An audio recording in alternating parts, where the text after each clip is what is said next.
नजर सब पर। नमस्कार, मैं हूं दीप्ति शर्मा और आप सभी का स्वागत करती हूं थर्ड आई न्यूज नेटवर्क में। आइए सीधे रुख करते हैं अभी तक की 10 बड़ी खबरों का। पीएम मोदी ने आज तमिलनाडु के वेल्लोर में चुनावी जनसभा को संबोधित किया। उन्होंने कहा, 14 अप्रैल को हमारा नववर्ष आरंभ हो रहा है। मैं आप सबको नववर्ष की अनेक अनेक शुभकामनाएं देता हूं और मुझे पक्का विश्वास है कि आने वाला वर्ष तमिलनाडु के विकास की यात्रा को और मजबूत बनाएगा और ये चुनाव उसमें आपका उत्साह, उमंग, नई ताकत भर देगा। पीएम मोदी ने कहा कि पूरी डीएमके एक पारिवारिक कंपनी बन गई है। ये द्रमुक की पारिवारिक राजनीति के कारण है कि तमिलनाडु के युवाओं को समृद्ध होने का कोई मौका नहीं मिल रहा है। मंगलवार की देर रात छत्तीसगढ़ के दुर्ग रायपुर रोड में कुम्हारी के पास भीषण सड़क हादसे में 12 लोगों की मौत हो गई। वहीं 15 लोग गंभीर रूप से घायल हो गए हैं। घायलों में 3 महिलाएं भी शामिल है। कंपनी ने मृतक कर्मचारियों के परिजनों को 10-10 लाख एवं परिवार के एक सदस्य को नौकरी, इसके साथ ही घायलों के इलाज का पूरा खर्च उठाने की बात कही है। इस हादसे को लेकर पीएम मोदी ने अपने सोशल मीडिया प्लेटफॉर्म एक्स पर संवेदना प्रकट करते हुए लिखा है कि छत्तीसगढ़ के दुर्ग में हुआ बस हादसा अत्यंत दुखद है। इसमें जिन्होंने अपने परिजनों को खोया है उनके प्रति मेरी संवेदनाएं हैं। इसके साथ ही मैं घायलों के शीघ्र स्वस्थ होने की कामना करता हूं। राज्य सरकार की निगरानी में स्थानीय प्रशासन पीड़ितों की हर संभव मदद में जुटा हुआ है। संयुक्त राष्ट्र में भारत की एक और बड़ी जीत हुई है। भारत की सुश्री जगजीत पवाडिया को अंतर्राष्ट्रीय नारकोटिक्स कंट्रोल बोर्ड के लिए फिर से चुना गया। इस चुनाव का आयोजन संयुक्त राष्ट्र आर्थिक और सामाजिक परिषद ने किया। इसे सर्वाधिक प्रतिस्पर्धी चुनावों में माना जाता है। सुश्री पवाडिया ने सर्वाधिक मत हासिल किए हैं। 2023 के जबरदस्त उत्साह और सफलता के बाद एक बार फिर से ओम अ होलिस्टिक कॉन्क्लेव का आयोजन किया जा रहा है। थर्ड आई न्यूज नेटवर्क और शख्सियत पत्रिका के संयुक्त तत्वाधान में आयोजित ये 1 दिवसीय अंतर्राष्ट्रीय संगोष्ठी और विद्वान जन समारोह है, जिसका विषय है जलवायु परिवर्तन एवं भविष्य पर प्रभाव। इस कार्यक्रम में अंतर्राष्ट्रीय व राष्ट्रीय स्तर के पर्यावरणविद, आध्यात्मिक, प्राकृतिक व सामाजिक विद्वान जन और हर वो व्यक्ति जो धरती माँ के संरक्षण में अपनी भूमिका निभाना चाहते हैं और विश्व की सबसे बड़ी समस्या का निवारण उपाय प्रकृति संरक्षण, विश्व के कल्याण हेतु आहूत परिचर्चा रूपी महायज्ञ में सहभागी बनना चाहते हैं, सादर आमंत्रित हैं।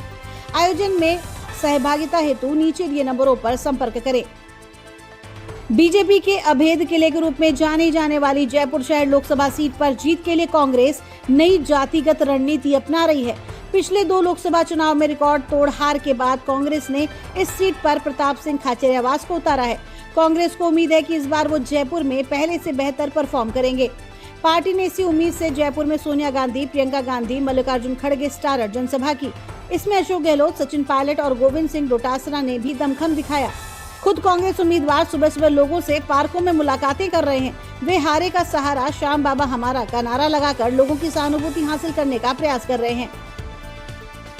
उत्तर प्रदेश के बरेली जिले में स्थित बागेश्वर धाम के पंडित धीरेन्द्र कृष्ण शास्त्री को जान से मारने की धमकी मिलने के बाद हिंदूवादी संगठनों के कार्यकर्ताओं ने उनकी सुरक्षा की मांग की है। धमकी के बाद उत्तेजित हुए संगठनों ने आंवला कोतवाली में शिकायत दर्ज कराई है। शिकायत में दावा किया गया है कि फेसबुक पर पंडित धीरेन्द्र कृष्ण शास्त्री की फोटो को अशोभनीय तरीके से एडिट करके वायरल किया गया है। इंडियन प्रीमियर लीग में 2 युवा कप्तानों की टीम आज आमने सामने होगी। टूर्नामेंट के 23वें मुकाबले में एक बार की चैंपियन राजस्थान रॉयल्स का सामना एक बार की चैंपियन गुजरात टाइटन से होगा। ये मुकाबला राजस्थान के home ground Sawai Mansingh stadium में खेला जाएगा। संजू सैमसन की कप्तानी वाली टीम राजस्थान रॉयल्स विजयी रथ पर सवार है। वहीं शुभमन गिल की कप्तानी वाली टीम गुजरात टाइटंस को पिछले 2 मुकाबले में हार का सामना करना पड़ा है।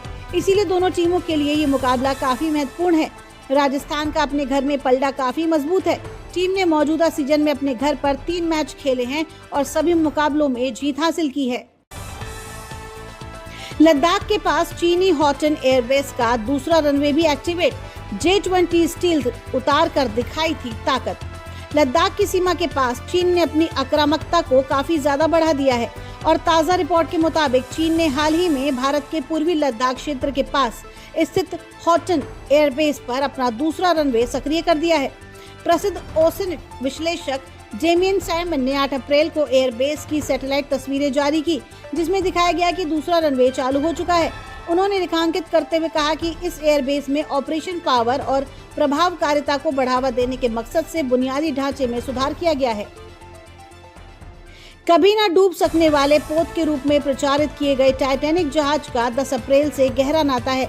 ये बदकिस्मत जहाज 10 अप्रैल के दिन ही ब्रिटेन के साउथहैम्पटन बंदरगाह से अपनी पहली और अंतिम यात्रा पर रवाना हुआ था। वैसे टाइटैनिक जहाज का जिक्र आते ही इससे जुड़ी दुर्घटना के तमाम मंजर आंखों के सामने से गुजर जाते हैं। वैसे ये भी हकीकत है कि जहाज कब बना, किसने बनाया, कब अपनी यात्रा पर निकला, ये सब तथ्य 1997 में आई फिल्म टाइटैनिक ने धुंधले कर दिए और याद रह गई जेम्स कैमरॉन की शानदार फिल्म। बॉलीवुड एक्ट्रेस तापसी पन्नू और उनके long time boyfriend Mathias Boe की शादी को लेकर कई तरह की चर्चाएं चल रही थी। ऐसा कहा जा रहा था कि दोनों ने गुपचुप शादी कर ली है, लेकिन इस पर किसी तरह का कोई खबर सामने नहीं आई। हालांकि जैसे ही तापसी की शादी और संगीत से जुड़े वीडियो सामने आए, फैंस को ये पक्का हो गया कि एक्ट्रेस भी 7 फेरों के बंधन में बंध गई हैं। हालांकि तापसी ने इन तमाम खबरों पर कोई रिएक्शन नहीं दिया था, लेकिन अब एक्ट्रेस ने चुप्पी तोड़ी है और मैथियास संग शादी की खबरों को सच बताया है। तो ये थी अभी तक की 10 बड़ी खबरें। देश विदेश की ताजा तरीन खबरों के लिए जुड़े रहिए थर्ड आई न्यूज नेटवर्क के साथ। नजर सब पर।